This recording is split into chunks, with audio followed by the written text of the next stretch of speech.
Welcome to the banker lamp. Please enjoy the video. You start right now by cutting power and protecting outlets. Safety first.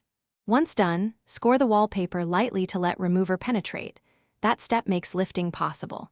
Apply warm water or a formulated wallpaper remover in manageable 3x3 foot sections. Let it soak for 5–10 minutes, and you'll see the adhesive soften. Make sure to keep a bucket and sponge handy for drips and to prevent damage to baseboards. You'll peel from seams and corners, using a wide putty knife held about a 30-degree angle to avoid gouging the wall. Once adhesive softens, pull slowly. If it tears, re-wet that spot and continue.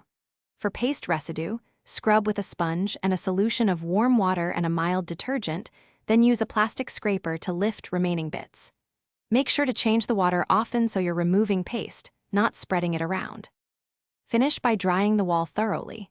Open windows or run a fan, and use a dehumidifier if humidity is high. Once dry, sand any rough spots and fill gouges with joint compound, then sand smooth after it cures. Prime with a stain-blocking primer to seal any residue and ensure even paint adhesion.